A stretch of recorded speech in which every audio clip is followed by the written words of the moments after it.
صلى الإله العظيم على المصطفى.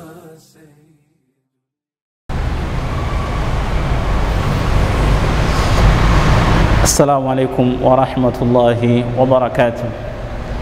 بسم الله، الحمد لله، والثناء لله، والصلاة والسلام على رسول الله صلى الله عليه وآله وسلم. Ndugu mtazamaji, karibu tena katika awamu yetu hii, katika somo letu hii la leo ambalo linazungumzia ndoa katika Uislamu. Furaha ndoa katika Uislamu. Ndoa ni sababu au ni chombo kikubwa sana katika Uislamu ambacho natija yake ni kuenua familia nzima ya Kiislamu, kwa sababu chanzo cha familia ni wawili kuoana. Kwa hiyo familia au jamii ya Kiislamu inaanza kwa mume na mke. Watakapooana wakapata watoto, wakapata wajukuu, hapo ndipo familia inaanza, na ndio itaimarika familia, na ndio itaimarika jamii. Ndoa kwa umuhimu huu tutajaribu kudadavua baadhi ya anwani hizi, na mengi kabisa ndugu mnayefuatilizia unaweza kuyapakua haya katika channel yetu hii na ukasoma mengi mbali na haya machache ambayo tunakuelezea. Ndoa ni miongoni mwa mahusiano makubwa sana ambayo Uislamu unayasisitiza na kuyahimiza na kuyafanya kuwa ni mwenendo wa manabii wote. Kwa hiyo suala la ndoa ni suala au ni mahusiano muhimu sana ambao Uislamu umewekea kipao mbele, ukayahimiza, ukayasisitiza na kuyahimiza watu wayaendee, kwa kuyafanya kuwa ndoa ni katika mwenendo mzuri wa manabii. Allah subhanahu wa ta'ala awafikishie salamu. Uislamu umeshughulikia na kufafanua sheria za ndoa, taratibu zake, na haki za mume na haki za mke kwa namna ambayo inaulinda uhusiano huu ili uwe uhusiano endelevu, uwe uhusiano ulio na utulivu na wenye kujenga familia yenye mafanikio, ambayo watoto katika familia hiyo watapata malezi yenye utulivu, watakuwa na msimamo imara katika dini na kuwa na mafanikio katika nyanja zote zao za kimaisha. Kwa hiyo mahusiano haya ya ndoa yako na natija endelevu, si mahusiano ya wawili peke yake, bali ni mahusiano ambayo ndani yake kuna natija endelevu nyingi. Kwa ajili hiyo ndiyo mahusiano muhimu sana ambayo Uislamu uliyashughulikia vilivyo, ukabainisha jinsi itakavyoanza, itakavyoendelea na vipi unaweza kuimarisha mahusiano haya. Ndoa ikiwa nafasi yake ni hii, inaanza wapi? Inaanza lini? Inaanza kwa nani? Ndoa katika Uislamu ina utangulizi, na utangulizi katika ndoa ni suala zima linaloitwa uchumba. Uchumba ni suala la mwanzo, nalo maana yake ni kuwa Muislamu anatakiwa kuwa mwangalifu sana katika kuchagua mke mwema, mwenye tabia njema na mwenye kufuata dini, pamoja na kuzingatia sifa nyingine, kwa sababu mke atakuwa mama wa watoto wake na mshirika katika maisha yake ya kuijenga familia. Mtume sallallahu alaihi wasallam alihimiza kuoa mwanamke mwema na akaashiria mwisho mwema wa chaguo hilo pale aliposema mara nyingi wanawake huolewa kwa sifa 4. Huolewa wanawake kwa urembo wao, wanawake huolewa kwa mali zao, wengine huolewa kwa heshima na familia zao. Akasema lakini kuna wengine wanaolewa kwa sababu ya dini walizo nazo. Mtume sallallahu alaihi wasallam akasema basi shikilia aliye na dini, mikono yako itapata faida.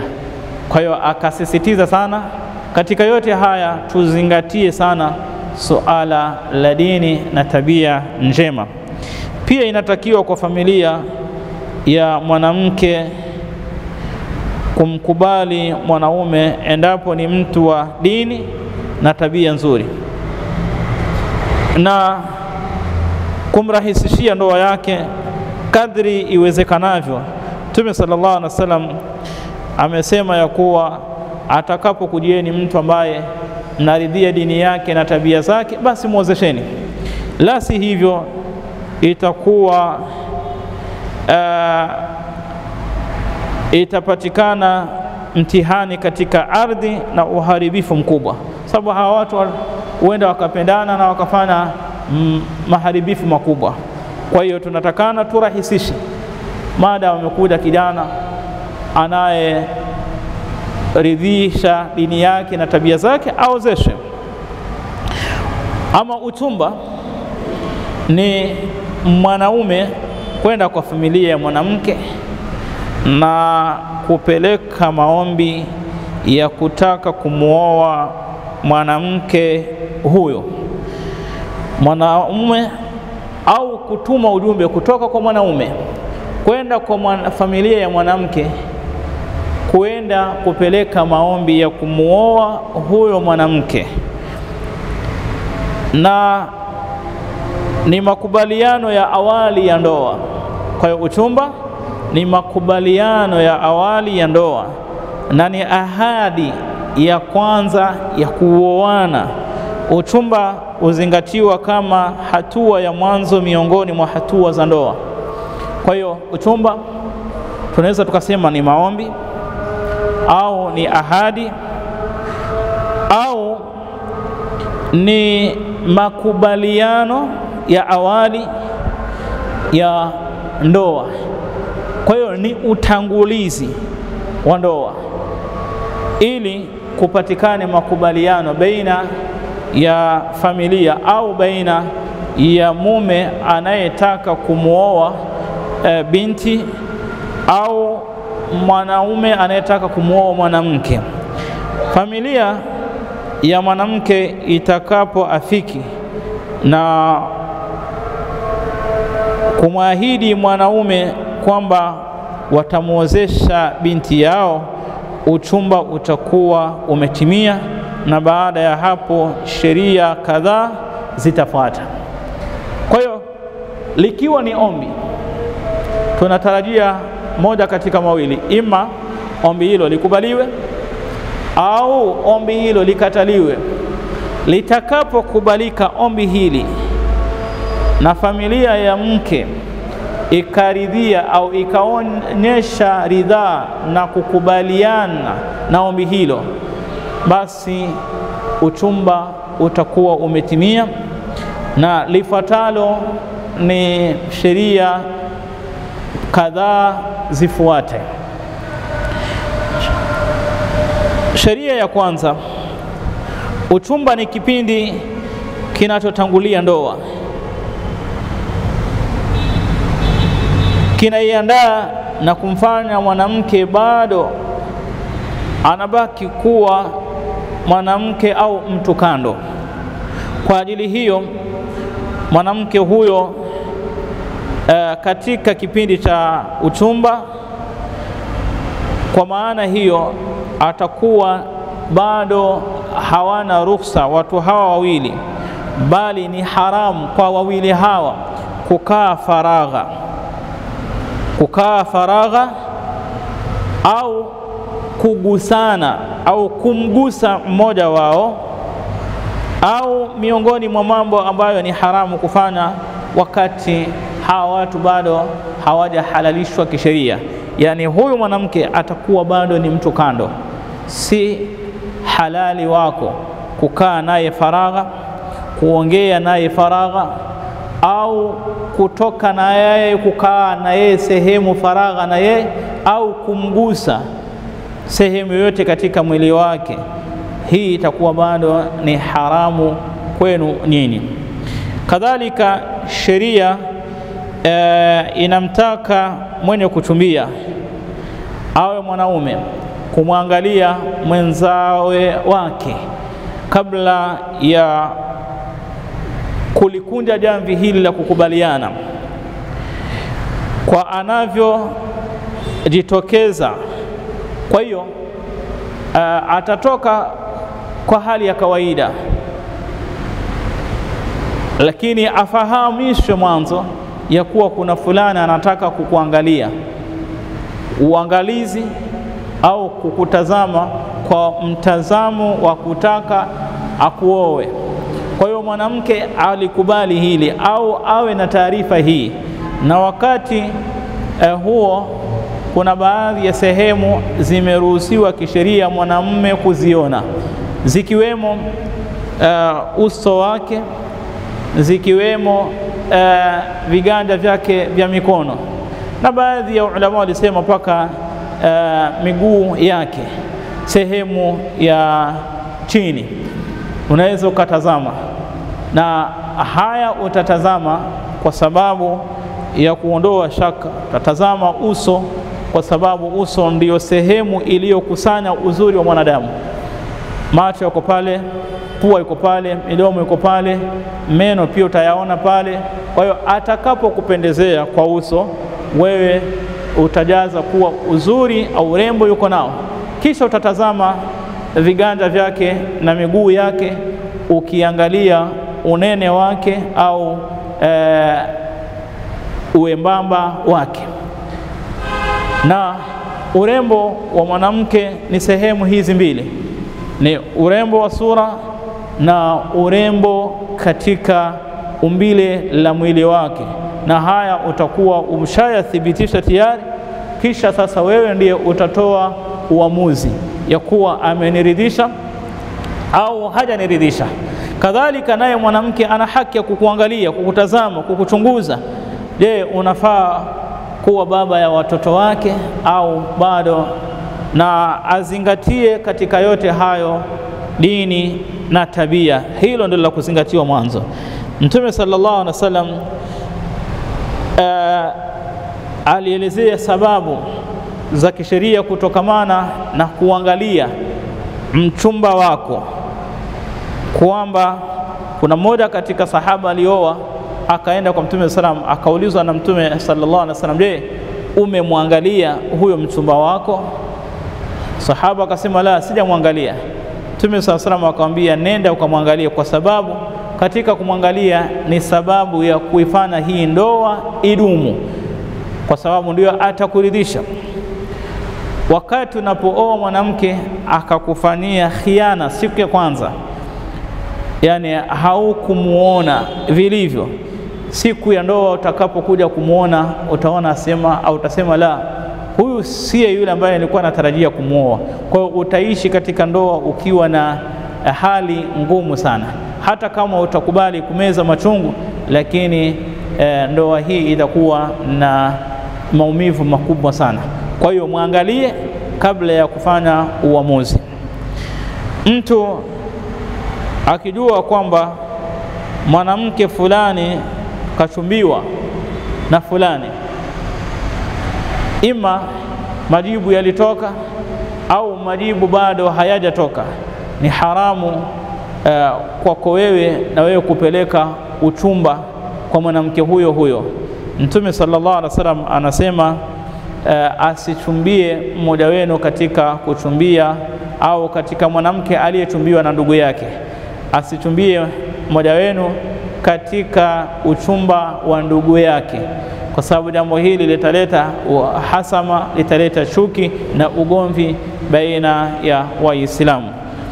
Ima au isipokuwa kama alichumbia lakini uchumba wake ulikataliwa na likajulikana kuwa uchumba wake umekataliwa, na wewe unaweza ukadaribu bahati yako, au aliyechumbia ni mtu tabia na dini sio, na huyu wa pili akawa dini na tabia yake masha Allah, kwa hiyo akaenda ili kumuokoa yule binti kutokamana na uchumba wa yule mtu fasik, jambo hili baadhi ya ulama walisema linafaa.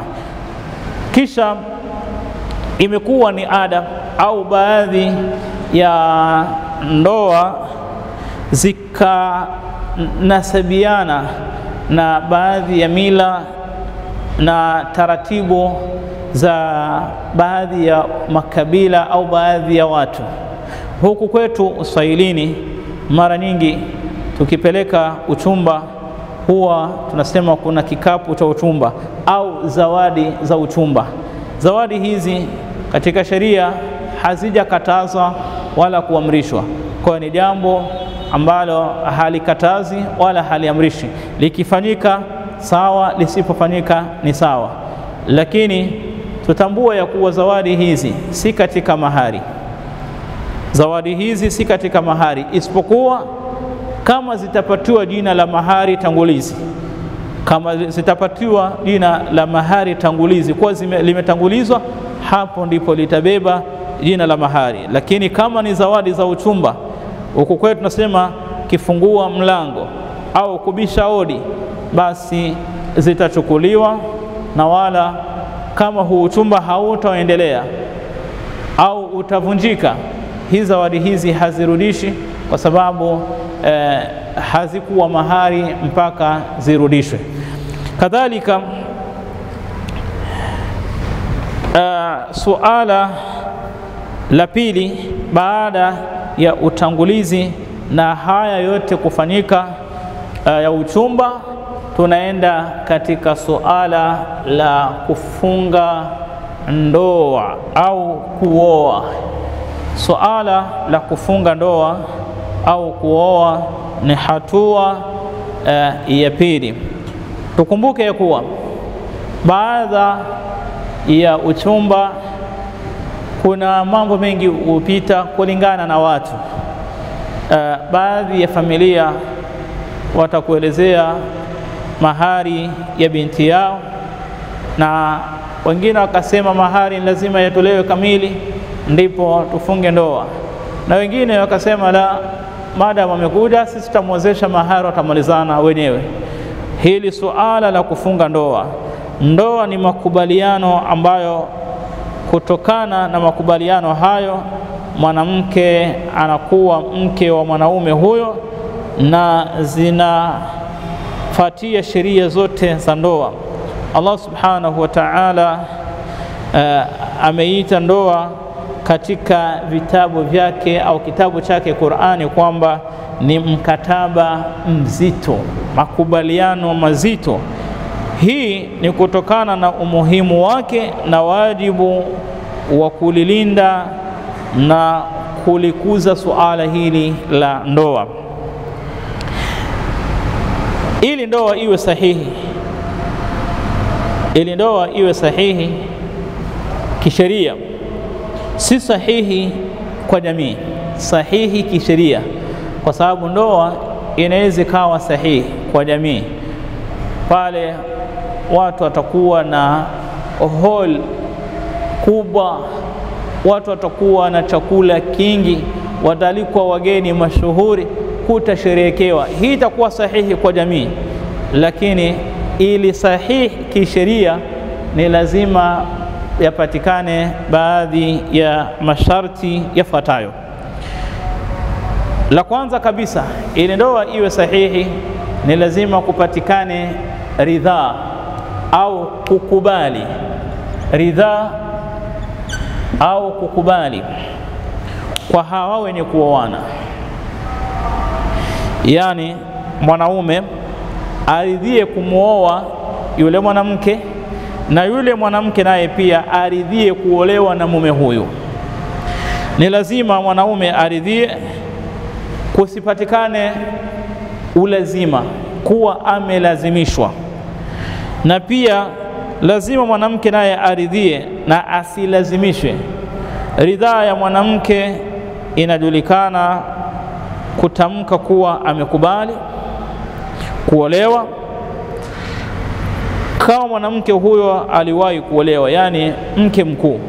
Na kama ni mwanamwali, kama ni mwanamwali, basi yatosha kwake yeye kuomba ridhaa yake, na ridhaa yake wakati mwingine atasema amekubali, wakati mwingine kwa sababu ya haya anayemuuliza ni mzazi wake ananyamaza, na kunyamaza kwake kuna ashiria ya kuwa pia ameridhia na amekubali, isipokuwa ameshindwa kutamka kwa sababu ya haya aliyemuuliza ni mzazi wake. Lakini atakaposema la, nimekataa, tutachukua kukataa kwake ndiyo sawa. Kwa hiyo mwanamke mwanamwali ambaye bado hajaingia katika undoa, atakapoomba ridhaa yake akakubali kwa kutamka, itakubalika ridhaa hiyo. Na atakapoamua kunyamaza kwa kuona haya, kwa kuwa aliyemuuliza ridhaa hiyo ni mzazi wake, basi kunyamaza kwake pia kunachukuliwa kuwa ni kukubali, kama ilivyokuja katika hadithi ya Mtume sallallahu alayhi wasallam. Miongoni mwa masharti ni kuwepo mawali. Uwepo mawali au wali. Wali ni msimamizi wa huyu mwanamke. Ni lazima kupatikane msimamizi wa huyu mwanamke, kwa sababu ndoa tumesema ni makubaliano mazito ambayo ni lazima kupatikane watu wasimamizi. Na msimamizi mkubwa kabisa katika ndoa anaweza akawa baba wa huyo msichana, kwa sababu baba ndiye anajua thamani ya mtoto wake, na ndiye anajua haki za mtoto wake, na ndiye wa kwanza kusimamia ulinzi wa mtoto wake. Kwa hiyo baba ndiye msimamizi au wali mkuu. Akikosekana baba, basi ndugu yake wa kiume au ammi yake au babu yake, hawa ndio wasimamizi. Yule wa karibu ndiye anatangulizwa kutoa idhini ya kumwozesha binti yao. Na ndoa,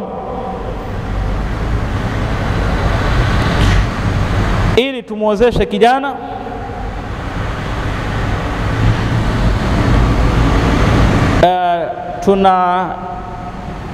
tunazingatia huyo kijana anaendana na msichana wetu au vipi hawaendani, analingana na msichana wetu au halingani na yeye. Katika kulingana na kuendana, sisi tunazingatia mambo mawili peke yake, dini na tabia, na wala hatuzingatii kabila wala tabaka wala nafasi ya kiuchumi, bali tunazingatia dini na tabia njema kwa mwanaume. Ama kwa mwanamke tunazingatia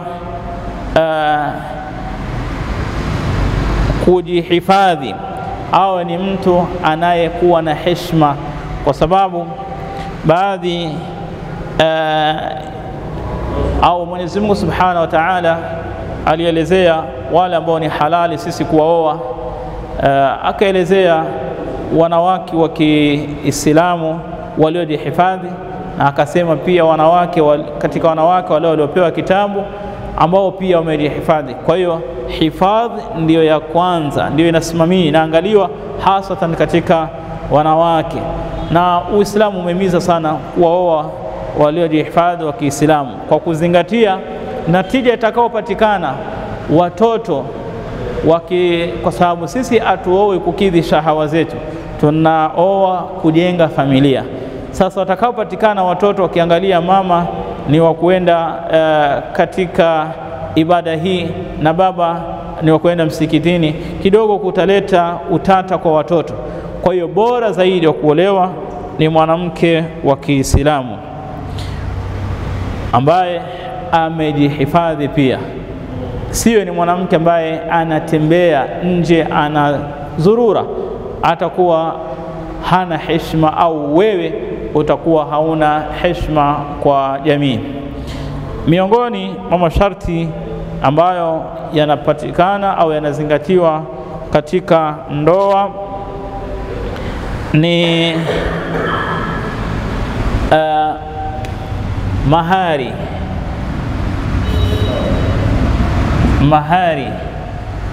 Mahari ni zawadi anayopewa mwanamke baada ya kukubali kuolewa, na mahari haya hayana kiwango maalum, bal kile mtakachokubaliana, na wanaume una uhuru wa kujadili ili mkubaliane katika jambo ambalo unaweza kulitekeleza. Na mahari haya tumesema ni zawadi anayopewa mwanamke, hii ndiyo kisheria, na wala si mali wanaopewa wazazi. Wazazi hawana fungu katika mahari, isipokuwa kama mila yenu wazazi upewa zawadi. Kwa hiyo hizi zitaitwa tu zawadi wanaopewa wazazi, lakini hayaiti mahari. Kwa hiyo tusijaribu kuchanganya mambo. Akija kijana tunampiga milioni 2, tukasema mahari ya msichana wetu ni milioni 2, kumbe mwanamke au msichana hapo yuko tu na 20,000, zingine zote zinaenda mifukoni mwa wazazi. Kwa hiyo mahari ni maafikiano, makubaliano, chochote lakini kiwe ni mali ambacho mwanamke ataitisha, na ni jukumu, ni deni kwa huyu mume kukitekeleza na kukitoa wakati wowote. Bora zaidi akitekeleze kabla ya kuangalia mwili wa huyo mwanamke. Miongoni mwa masharti yanayotakikana ni kutangaza ndoa, kuitangaza ndoa. Ndoa ni jambo la furaha, ni jambo zuri, kwa hilo haina haja kufanywa siri siri, ni bora zaidi kufanywa wazi wazi. Kwa hiyo chini kabisa ya kuwashuhudisha watu kuwa fulani leo ameoa, ili kuondoa dhana mbaya kwa huyu mume mwenye kuoa na yule mke mwenye kuolewa, linakuja suala hili la kushuhudisha au kuitangaza hii ndoa. Na miongoni mwa kushuhudisha ikifanywa msikitini ni bora, kwa sababu watu wengi watashuhudia, fulani leo ameoa, fulani anaolewa, fulani anamwozesha mtoto wake, fulani anamwozesha binti yake. Kwa hiyo kushuhudisha msikitini ni bora zaidi. Kwa uchache, ikiwa haiwezekani, basi hata mashahidi wawili, shahidi upande wa kike, shahidi upande wa kiume, wakashuhudia. Hii ni kwa hali ya uchache. Kwa hiyo pamoja na haya ambayo ni masharti ya ndoa ndipo itimie, na huyu mwanamke na huyu mwanaume pia nao kila mmoja ana masharti yake anatakana kuyatekeleza. Uislamu umeweka masharti ya lazima kwa mwanaume na mwanamke ili ndoa iwe sahihi. Masharti hayo ni yafuatayo: mwanamke awe Muislamu na mtu au mtu wa kitabu. Hayo tumeelezea. Bora lakini awe ni mwanamke wa Kiislamu. Wako katika mambo ya kheri na msimamo wa kufuata dini, yani wote wawili wako katika msimamo wa kuifuata dini ya Kiislamu. Mwanamke awe mwenye kujiheshimu, mwenye kujihifadhi.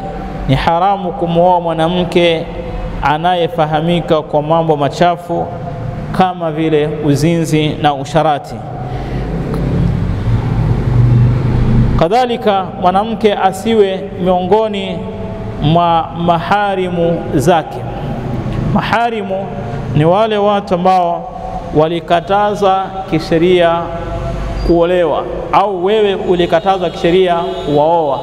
Allah subhanahu wa ta'ala ameorodhesha wanawake hawa katika suratu Nisa aliposema mmeharamishiwa kuoa mama zenu, dada zenu, shangazi zenu, mahalati wenu, na wake wa watoto wenu mliowalea, au watoto wa wake zenu ambao watakuja katika majumba yenu, na mama waliowanyonyesha au mama ya wake zenu mtakapo waoa.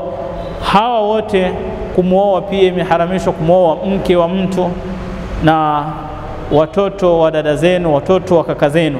Hawa wote waliwekwa katika gunia moja, ikawa ni haramu kuwaoa. Hawa ndio wanaitwa maharim. Kisha baada ya kuwakusanya wote hawa, Allah subhanahu wa ta'ala akasema na mumehalalishiwa wengine wote wasiokuwa hawa. Kwa hawa waliofungwa ni haramu, na wale walioachiliwa wote mna ruhusa ya kuoa. Kwa lazima uoe mwanamke ambaye si maharim yako, si mtu wa karibu na wewe. Ni sharti kwa mwanaume awe Muislamu. Ni haramu katika Uislamu mwanamke wa Kiislamu kuolewa na asiyekuwa Muislamu. Vyovyote itakavyokuwa, mwanamke wa Kiislamu hafai kuolewa na mwanaume asiyekuwa Muislamu, sawaan awe ni katika wanaume waliopewa kitabu au sio, yani awe Mkristo au Myahudi au mwanamume nani, haifai. Na itakapotokea mwanamke wa Kiislamu ameolewa na mwanaume asiyekuwa Muislamu, hata kama wataozeshwa la kanisani au msikitini, hapo hakuna ndoa, na kinachoendelea hapo ni uzinzi na uzinifu na kumkosea Allah subhanahu wa ta'ala. Ndoa inakamilika kwa wali kumtamkia mwanaume kwamba nimekuozesha binti yangu au dada yangu, na amtaje kwa jina fulana binta fulani, na yule mwenye kuoa mwanaume akisema nimekubali, tayari ndoa hapo ishakamilika, na yule mwanamke ashakuwa tayari mke wa yule aliyekubali. Na hapo Mtume sallallahu alaihi wasallam anaelezea kuwa mambo matatu hayana mchezo, hayana utani. Ukitania mambo haya yanakuwa ya kweli, ukiwa unayakusudia yanakuwa ya kweli. Yakiwemo ni kumtamkia mtu nimekuozesha nani wangu, akasema nimekubali, hata kama kulikuwa kuna utani, au mlikuwa katika sanaa mnafanya usanii, akisema nimekubali, hapo tayari ndoa ishapita.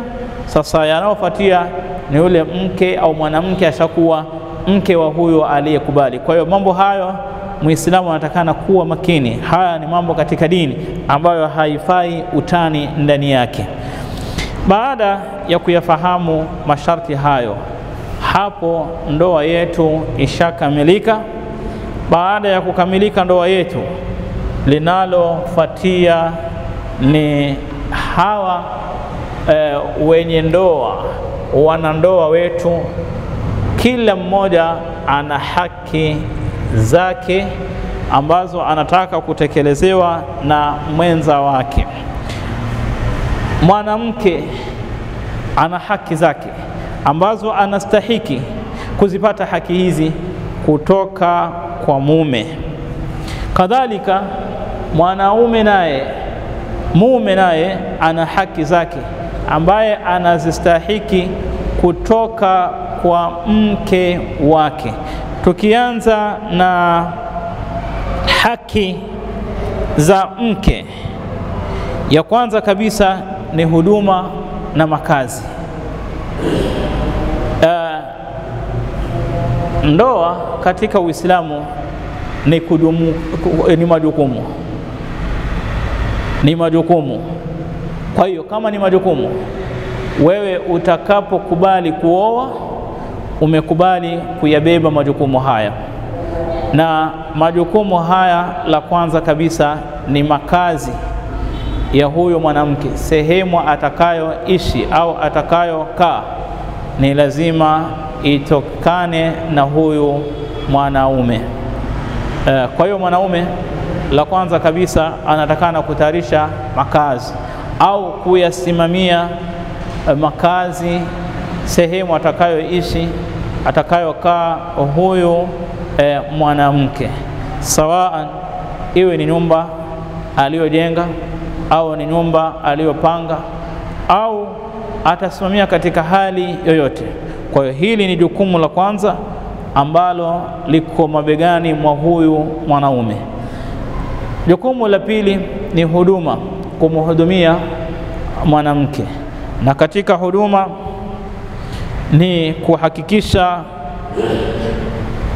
chakula chake, kinywaji chake, mavazi yake na mambo mengine yote ayapate kulingana na hali yake, na aishi katika maisha hayo kulingana na uwezo wao. Kwa hiyo kama mke ni tajiri, basi lazima aishi maisha yale yale. Kama ni mwanamke ambao nyumbani kwao alikuwa anahudumiwa, alikuwa na mhudumu wa nyumbani, basi wewe uliyooa unatakana ulipinde ulete mhudumu yule. Kadhalika kiwango cha jukumu kinakadiriwa kwa wema kulingana na pato la mume, bila ya kubania au kufanya ubadhirifu. Allah subhanahu wa ta'ala amesema atoe huduma kulingana na uwezo wake, na ambaye riziki yake imefinwa, basi atoe huduma katika kile ambacho Allah amempa. Kwa katika huduma, ima chakula, makazi, mavazi, afya, itaenda kulingana na uwezo wa huyo mume, bila ya kufinya na bila ya kufanya ubadhirifu. Huduma hiyo inatakiwa itolewe bila ya masimango wala udhalilishaji. Inatakiwa itolewe kwa wema, kwa maana ya njia nzuri. Huduma sio ihsani, bali ni haki ya mke ambayo ni wajibu kwa mume kumtekelezea mkewe na kumpa haki yake hiyo kwa wema. Tukisema bila masimango, usimnunulie mke wako chakula kisha ukitoka hapa kienda maskani naanza kumsimanga na kumtaja mke wako kwa kile ambacho ulimfanyia. Hii itakuwa ni ubaya. Unatoa huduma hiyo kwa sababu si ihsani unaomfanyia, bali ni haki yake. Na ikiwa ni haki yake, hilo ni jukumu lako wewe, kwa sababu ulilikubali siku ulipokubali kumuoa. Kadhalika kumhudumia mke na familia, utambue wewe mume uliyeoa, wakati unapomhudumia mkeo na familia yako, basi uyakumbuke malipo makubwa ambayo Allah subhanahu wa ta'ala atakulipa, kwa sababu Mtume sallallahu alaihi wasallam naelezea Muislamu anapotoa huduma yote kwa familia yake, hali ya kuwa anatarajia malipo ya huduma hiyo kwa Allah, kwake itakuwa ni sadaka. Kwa hiyo wewe unapomhudumia mkeo au unapotoa huduma yoyote kwa mkeo au kwa familia yako, usiangalie ile huduma, zingatia malipo ambayo unayatarajia kuyapata mbele ya Allah subhanahu wa ta'ala. Miongoni mwa haki za mke juu ya mume wake ni kuishi naye kwa wema, kuishi naye kwa wema. Ndoa ni mahusiano ambayo yamejengwa kwa misingi ya wema. Kwa hiyo wakati unapoishi na mwenza wako, unatakana ulikumbuke hili, uishi naye kwa wema. Makusudio ya kuishi kwa wema ni kuwa na tabia nzuri, kuwa mpole, kuwa na maneno laini, kuwa na uvumilivu, kuvumilia makosa na mapungufu ambayo hakuna ambaye hana mapungufu hayo. Mtume sallallahu alaihi wasallam alituamrisha, akatwambia, na kaeni nao kwa wema, kama vile alivyoamrisha Allah subhanahu wa ta'ala, na kaeni na wake zenu kwa wema, na ikiwa mmewachukia, basi huenda mkakichukia kitu kimoja, hali ya kuwa Allah ametia kheri nyingi katika kitu hicho. Unaweza ukachukia mkeo ima kwa umbile lake au umbo lake, ukamchukia kwa tabia yake fulani, lakini kuna mengi mazuri ambayo anakufanyia. Wakati anapokukosea kwa tabia au unapomchukia kwa jambo, hebu fumbia macho jambo hili, alafu fungua jicho lingine, uangalie yale mazuri anayokufanyia, kisha yapime, uangalie, je, unaweza kumdhulumu, kumhukumu kwa hili dogo au kwa yale mengi mazuri anayokufanyia mke wako. Na ukumbuke ya kuwa wakati unapoamiliana na mwanamke, muelewe mwanamke ni kiumbe hali gani. Ni kiumbe ambaye ni dhaifu, ni kiumbe ambaye Mtume sallallahu alaihi wasallam alisema aliumbwa kutokamana na mbavu za mwanaume, na akasema sehemu ya mbavu iliyopinda zaidi ni sehemu ile ya juu. Kwa hiyo utakapoenda utake kumweka sawa, kumnyoosha mwanamke awe na tabia za kunyooka, basi utashindwa kuishi na yeye, utamvunja, na kumvunja kwake ni kumtaliki. Kwa hiyo ishini na wao pamoja na mapungufu yao, na tukumbuke sote hatusalimiki na mapungufu. Huenda mapungufu ya wanawake yakazidi, lakini hayo mapungufu ya wanawake ndiyo ukamilifu wao. Kwa hiyo tutaishi na wao hivyo hivyo kwa wema. Mtume sallallahu alaihi wasallam alielezea, mbora wenu ni yule mbora kwa wake zake, na mimi ni mbora kwa wake zangu. Kwa hiyo ishi na mkeo kwa wema.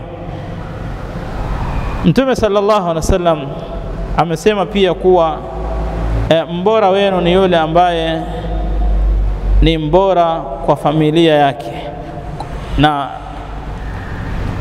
ishini na wake zenu kwa wema. Ukila naye umpe chakula, na ukivaa naye mpe mavazi, na usimpige uso, usimwambie maneno mabaya, usimgowe mke wako. usimtolee maneno ya ufidhuli isipokuwa ni ndani ya nyumba. Yani wakati usimsusie pia kumgura na kumsusia ukatoka nje ukamwacha kwa nyumba, la, msusie lakini pale pale ndani ya nyumba. Haya ndio mafunzo ya Mtume wetu sallallahu alayhi wa alihi wasallam. Ugomvi uende ukatokea kwa sababu haya ndio maisha ya kila siku, lakini ukitokea ugomvi, siri zenu, aibu zenu zibakie pale pale nyumbani na wala zisitoke kwa jirani akajua kinachoendelea kwa nyumba yenu. Na unaweza ukakasirika mkawa mmenuniana, umenuna, lakini kununa kwenu usizidi zaidi ya siku 3. Kae msuluhishe matatizo hayo. Miongoni mwa haki ni kuheshimiana na kuvumiliana. Kuheshimiana na kuvumiliana. Kuheshimiana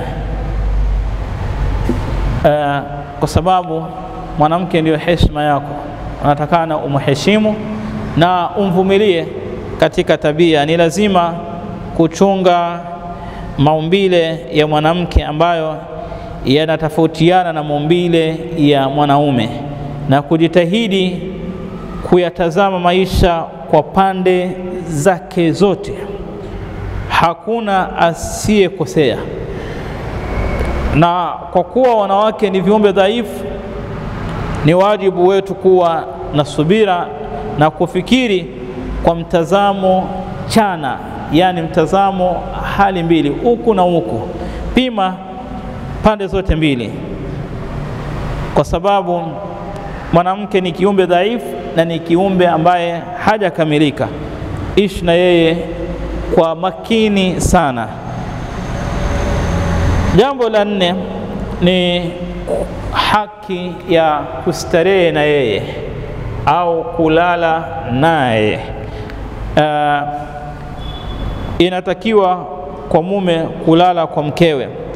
Inakuwa wajibu kufanya hivyo kwa kipindi kisichopungua siku 1 kwa kila siku 4.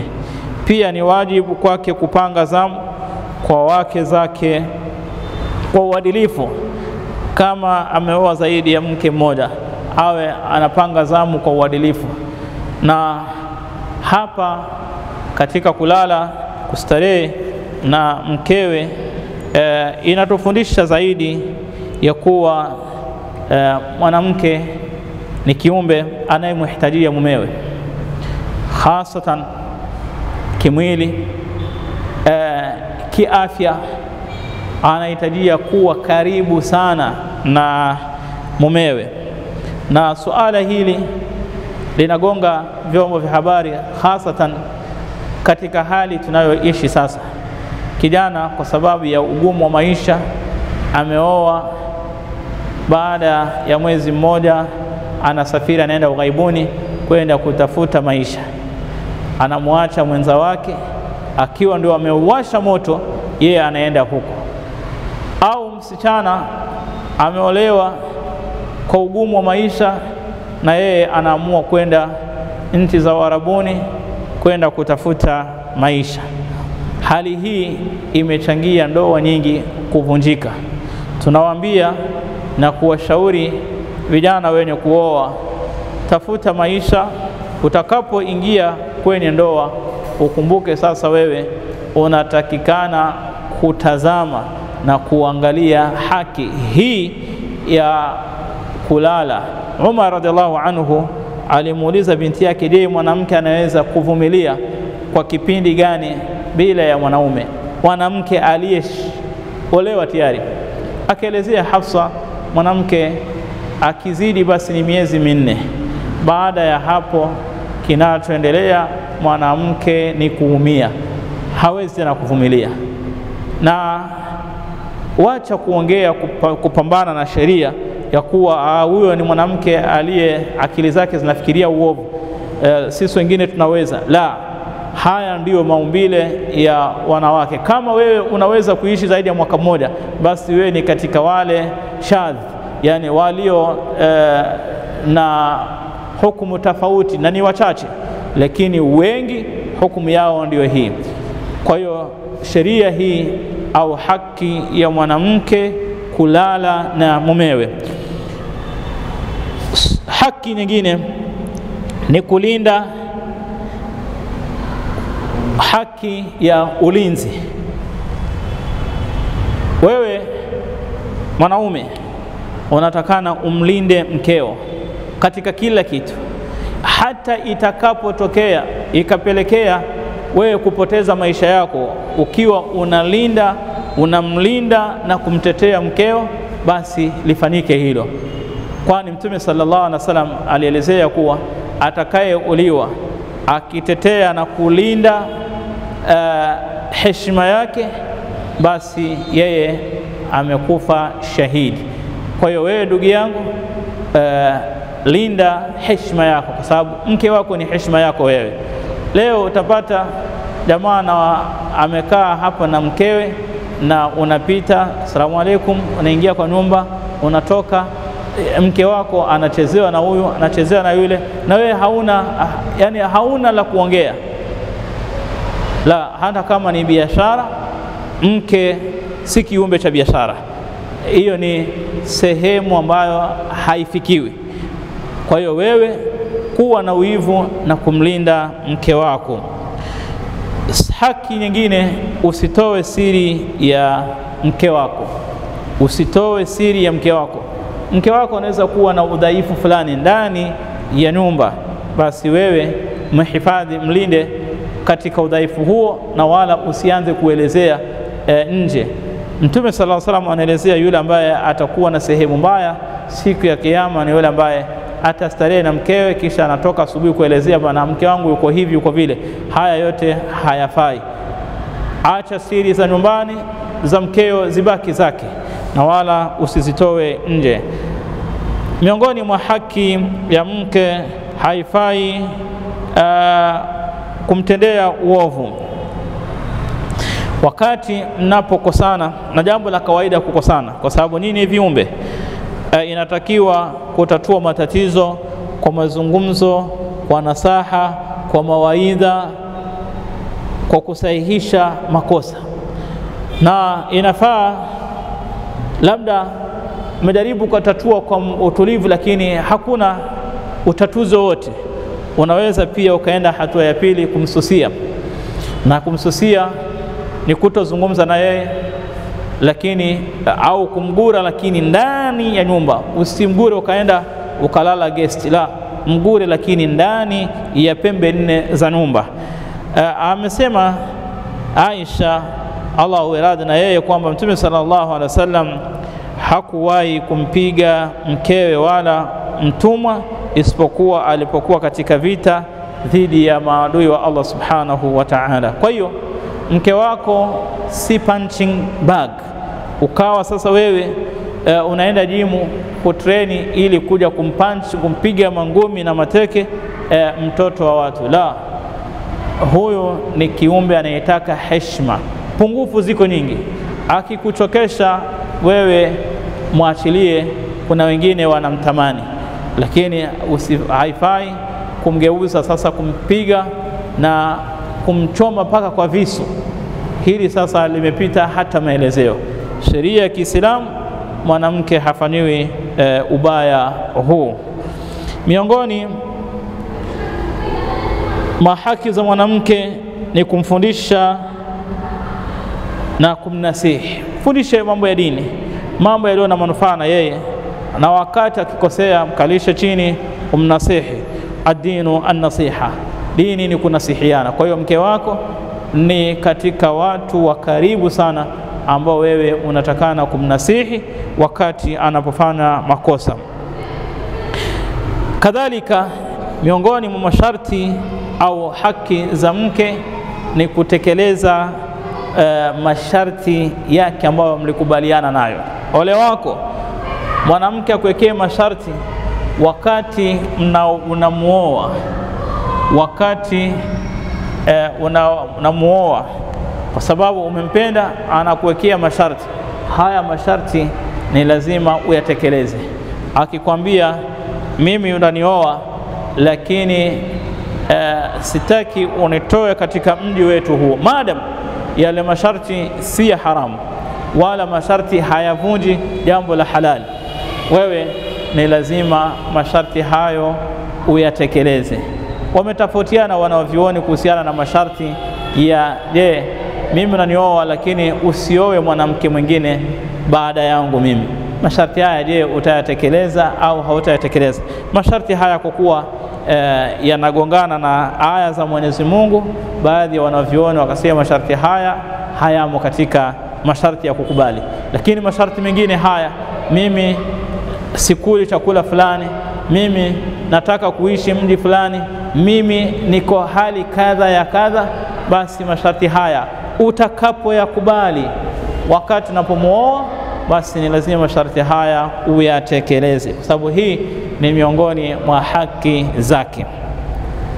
Baada ya kuangalia haki za mwanamke, kwa sababu mwanamke ni kiumbe dhaifu, haki zake zimekuwa nyingi sana. Naye mwanaume, kwa sababu na yeye ni mmoja wa washirika katika mkataba huu, naye pia yuko na haki zake. Miongoni mwa haki zake huyu janaume au huyu mwanaume, la kwanza kabisa ni wajibu wa utiifu kwa wema. Mwa haki za mume, wajibu wa taa. Ni lazima mwanamke amtii mumewe. Wakati mume atakapoamrisha jambo, ni jukumu la huyu mwanamke kutii amri ya mumewe. Wakati mumewe atakapokataza jambo, ni wajibu wa huyu mwanamke kukatazika, kuliacha jambo hilo. Hii ni haki ya taa. Ni lazima mwanamke amtii mumewe, kwa sababu katika nyumba kiongozi ni mume, na uongozi wake huo hautokamilika asipotiiwa. Kiongozi huyo ili apate uhakika kuwa yeye ni kiongozi, ni lazima amri zake ziwe zinafuatwa, makatazo yake yawe yanakatazisha. Kwa hiyo hii ndio utakamilika uongozi wake. Kwa hiyo wewe mwanamke unatakana kumsikiliza na kumtii mumeo, na hii si hiari wala ihsan, bali ni katika haki zake. Miongoni mwa haki za mume juu ya mkewe ni wakati mume atakapomhitaji mkewe, anatakikana mke awe anamtekelezea. Yani mwanaume atakapomhitaji mkewe kimwili, basi mke asilete hoja na ashari nyingi, la, pale pale akubali, kwa sababu akikataa anapata laana kutoka kwa Allah na kwa malaika. Kadhalika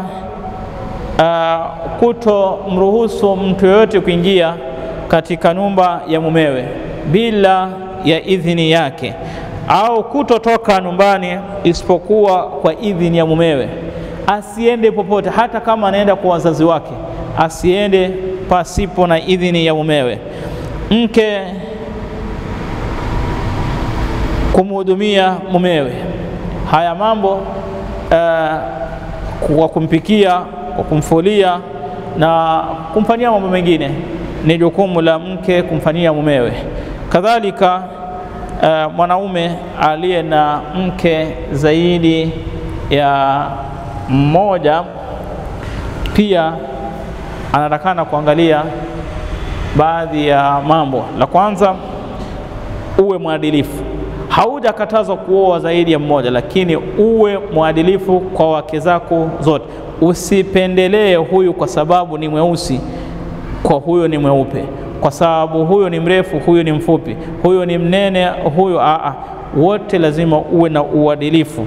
Na uadilifu ni kuwapatia mahitajio yao kulingana na uwezo wako. Pili, uwe na uwezo wa kuwahudumia kimwili na kimahitajio. Kama hauna uwezo, basi ndugu yangu, usijiingize katika lawama hili. Usizidishe kuoa zaidi ya wanawake 4, usiwe na wanawake 7, la, mwisho idadi tuliopewa ni 4. Na umekataza kujumuisha pamoja baadhi ya wanawake ili kulinda mahusiano kati ya ndugu yasiharibike. Haufai kumwoa dada wawili, yani dada na dada yake, la, au mama na mtoto wake. Ni haramu hayo kuya shangazi na shangazi lake. Haufai kuchanganya baadhi ya ndugu, kwa sababu utaleta ugomvi baina ya ndugu. Katika Uislamu suala la ndoa ni ibada, suala mahusiano, makubaliano ambayo mara nyingine yanaweza kupelekea ikawa mahusiano, makubaliano, maelewano hayapo tena katika ndoa. Uislamu hauja mfanya mtu adhulumike, aumie katika ndoa. Kuna njia, na njia mojawapo ni ukiona maisha hayaendi, mnaweza mkavunja mahusiano haya, na miongoni mwa njia za kuvunja ni haki inayomilikiwa na mwanaume ya kumwacha huyo mwanamke, ili kila mmoja apate kupumua, apate nafasi. Huenda mkalazimisha jambo hili ambalo ndani yake hakuna kheri, labda kheri yenu kila mmoja imeandikiwa kwa wengine. Wangapi waliishi pamoja miaka 10 lakini hawakupata watoto? Walipoachana, yule akaolewa kule akazaa, na huyo akaoa huko akazaa. Kwa hiyo huenda wakati mwingine ile talaka kwa kuachana ikawa ndiyo ni kheri kwenu nini. Sisi katika sheria imizi watu kuachana, tunahimiza watu kuishi katika ndoa. Lakini katika ndoa hakuna kitu kinachoitwa pete ya maisha, kuwa mnaishi milele. Ili neno haliko katika Uislamu. Katika Uislamu tunaishi kwa wema. Ikitokea sababu au dharura ya kuachana, pia kuachana kwetu ni kwa wema na wala si kuachana kwa uovu. Na wakati mtakapoachana ikawa ni talaka ile ya kwanza, sheria inamwamrisha yule mwanamke kubakia katika nyumba ile kwa kiwango cha miezi 3, ili uende ikatokea tashwishi, ule ugomvi ukaisha na kila mmoja akafikiria kwa utu uzima na mkawa ni wenye kurudiana. Mtakaporudiana basi ndoa inaendelea kama kawaida. Kwa hiyo kuna suala hili la kuishi kwa eda ya kuachana, talaka ya kwanza au talaka ya pili. Na iwapo utamtaliki sasa talaka ya 3, haufai tena kumrudia, isipokuwa baada ya yeye kuolewa na mume mwingine, na yule mume mwingine kulala na yeye, kuchoka na yeye, kumtaliki, akamaliza eda, ndipo na wewe unafaa kumrudisha. Lakini katika talaka ya kwanza unaweza ukamtaliki ukamrudisha kabla talaka kuishi, ukamtaliki talaka ya pili ukamrudisha. Na kumrudisha ni mambo mawili, ima kumwambia mama watoto nimekurudia leo, ima kwa kuandika au kwa kutamka, au kulala na yeye, kustarehe na yeye. Kwa utakapostarehe na yeye, hii ni alama ya kuwa ushamrudia. Na mwanamke si chombo cha kuchezewa. Unamtaliki leo ni kiumbe, tumesema la mwanzo miongoni mwa haki zake ni haki ya heshima, apate heshima, aheshimiwe. Na mwanamke naye pia upande wake, atakapoona ndoa hii haiendi, ana haki ya yeye kwenda kuulizia, je, naweza nikajitoa vipi katika ndoa hii? Asidhalilike akateswa kwa sababu eti mume amekataa kutoa talaka. La, sheria zinamruhusu mwanamke huyo na yeye kujifua. Lakini mwanamke, dada yangu, kuwa makini, usiye haraka sana wa kuomba talaka. Bora uvumilie katika ndoa kuliko kuishi na raha nje ya ndoa, kwa sababu nje ya ndoa kuna mateso, kuna madhila, kuna matatizo mengi ambayo utakapoishi katika ndoa yako ile, hakuna ndoa isiyokuwa na masukosuko. Pamoja na misukosuko yako ile, huenda Allah subhanahu wa ta'ala akawa anakubariki mengi ambao ungeishi nje ungepata hasara kubwa. Kwa sababu ya muda, tumwombe Allah subhanahu wa ta'ala tujalie wenye kusikia maneno na kufata yale mazuri. Ndugu yangu mtazamaji, nashukuru tuliambatana sisi katika kutoka mwanzo somo letu mpaka mwisho tamati hii, na tumezungumza machache. Mengi yako katika nyaraka zetu hizi ambazo unaweza ukapakua ukasoma na ukafaidika kwa wingi. Tunakushukuru kwa kufuatilia, na Allah subhanahu wa ta'ala akubariki katika dunia hii, katika masomo yako haya, na akhira akujalie ni miongoni mwa wema waliopewa mema. Subhanakallahumma bihamdik wa ashhadu an la ilaha illa anta wa nastaghfiruka wa atubu ilayka wa jazakumullahu khairan.